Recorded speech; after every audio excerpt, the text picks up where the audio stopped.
Hi, Marianne Croce here from Small Biz Advantage and the creator of 3 Day Weekend System. I'm glad to be here each and every week.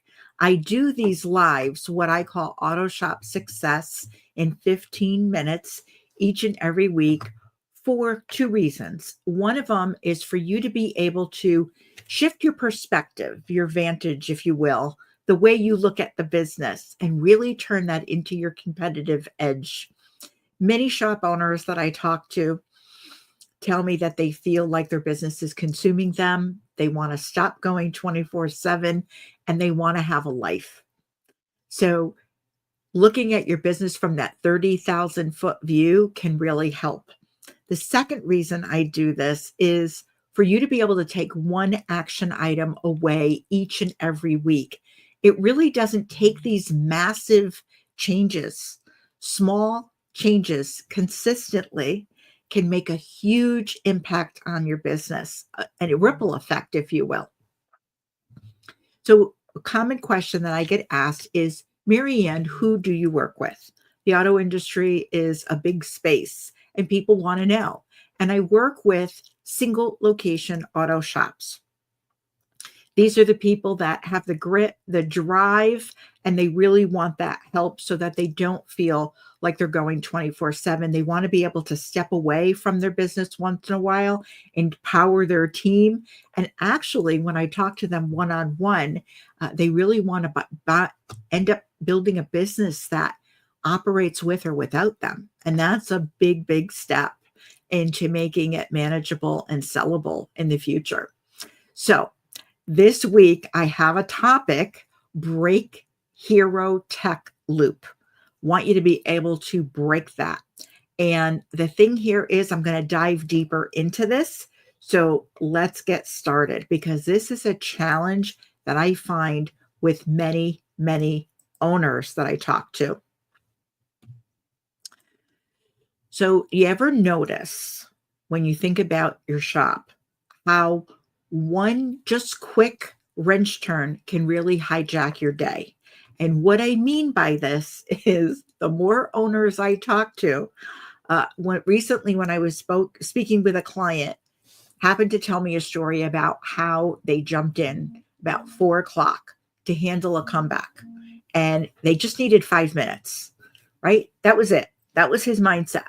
But 45 minutes later, it turned out that the transmission was fine in the vehicle, but he missed most of his son's soccer game. So the customer was happy, the techs were relieved, and he left initially, felt like a hero. But driving to that soccer field, he realized something really ugly. Every time he played hero, every time he jumped in, he traded freedom for that rush, that dopamine hit of saving the day. How common is this? And it doesn't matter if you are the tech or you have that technical experience or you're running in and you're jumping in on the service counter. It's the same effect. So that is what I'm talking about the hero technician loop.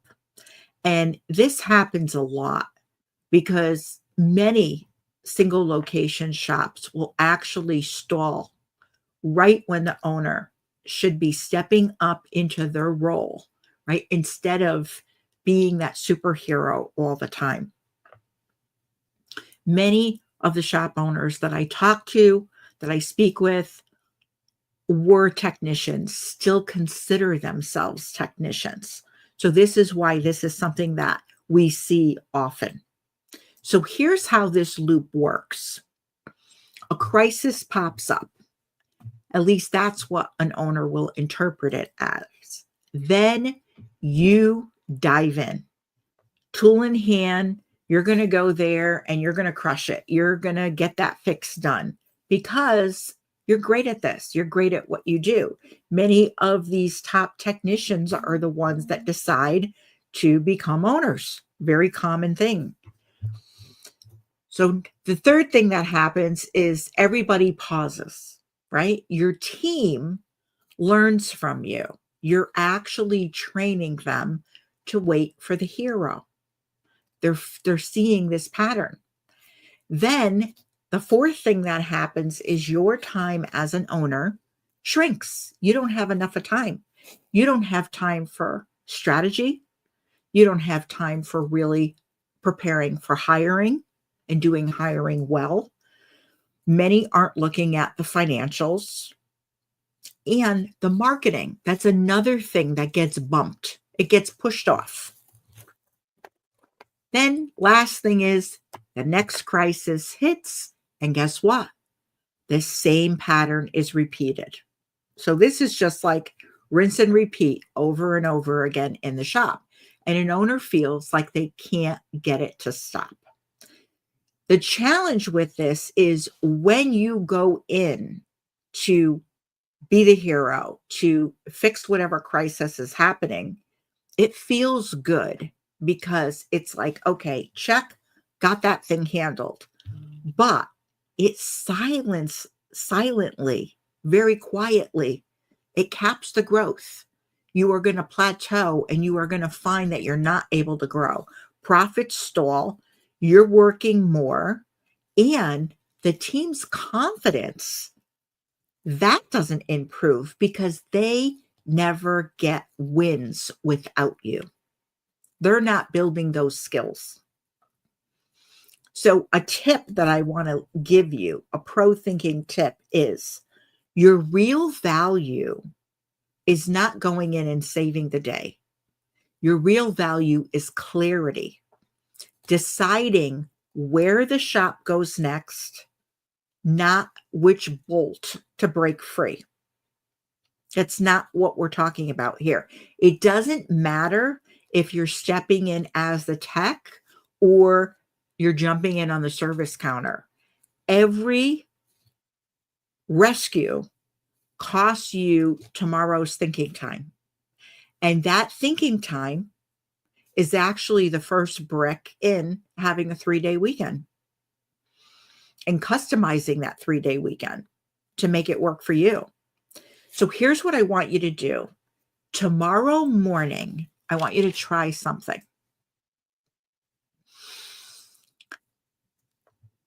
I want you to do a block, I want you to calendar it. Block 15 minutes before that first car rolls in. Whatever time you would normally get into the shop, or if you don't come in initially, what you're going to do is you're going to take 15 minutes in the morning and you're going to block that time. And what you're going to do is you're going to be away from the base. I want you to change your scenery, change where you usually are. Front office, wherever you are, waiting room, you're working the parking lot, whatever it is that you normally do first thing in the morning, change your scenery. And I want you to give yourself 15 minutes and ask yourself one question. What part of today can I only decide? That's it. What part of today can I only decide? So if it's something to do with pricing, go set it up in your software. Make a decision and set it up. Whatever it is, whether it's a matrix, whether it's a labor rate, whatever it is, you make a decision and you set it up in your software so it's there. Okay? Nobody can change it. That's what it is. If it's a hire and you're going back and forth, schedule an interview. If you have more questions, ask them. But make a decision and do that. Schedule it. If it's marketing and you haven't had time for that and only you can decide on what it's going to be, then you take 15 minutes and put that time into outlining your message or outlining your offer. You can bullet point it. It's not going to take more than that to get started. It may be something different in your shop. Those are just examples that I gave. But what part of today can only I decide? And then make that decision. Once you make that decision, share it. Share it with your team so they know. If it was something to do with pricing, if you're going to hire or you have an interview scheduled, or marketing, you're going to put an offer up, or you want a message to be clear, whatever it is, make sure that your team is aware of it. Then Here's the hardest part, but I'm going to challenge you to do this. Then hang up your cape for the first hour of the day. For some of you, it may be the first couple of hours of a day. You will be shocked at how much your team can handle when the hero isn't running in or flying in or however you go in. So a lot of times, this is the pushback that I get. But my customers expect me, Marianne. I get it, because that was our story too. Tony was so used to telling customers when he was on the front counter, he was so used to telling customers that he was technical, that he had all this knowledge, that he had been a technician for X amount of years. That was where his confidence lied. So here's the reframe to that. If you find yourself doing those things or you find yourself falling into that trap, the reframe is define, diagnose, and delegate. So define what you can have others do. Diagnose what is needed as far as the tools needed or the resources. Do you have to have an SOP in place? What is it? Give people what they need so that they can succeed. And then lastly, delegate. Allow your team to make the decisions. You will be seen as the trusted advisor. You'll provide your team with support and resources so you have that covered. And the team gains confidence by actually doing, by delivering, by getting it done. The other part of this reframe, the way of looking at it, is now you have a premium experience. When you step out of the bay, you can spend focused time explaining something, teaching, mentoring, instead of getting lost under the lift. Your customers notice the difference in the business and your value goes up. Because here's the thing. Most people can feel the tension or the stress when they walk in, when they come into your shop. And a vendor once told me years ago that he can tell within minutes the environment or the culture of a shop because he goes into so many, and he can tell within a few minutes if it's really a high tension place to work or if it's very collaborative and people get along. So I always leave you each week with an action step for this week. So give yourself 15 minutes each day for this week. Now, I call this the owner block. It's a 15-minute owner block. Keep a notepad, or if you want to use digital notes, that's fine, whatever works for you.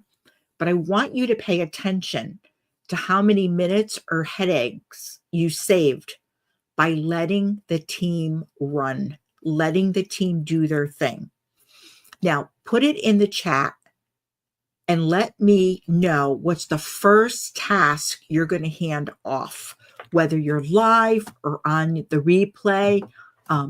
Definitely do that because I find it really valuable. I read every single response and I will respond to you. So that's it for this week's Auto Shop Success in 15 minutes. I'm glad you're here.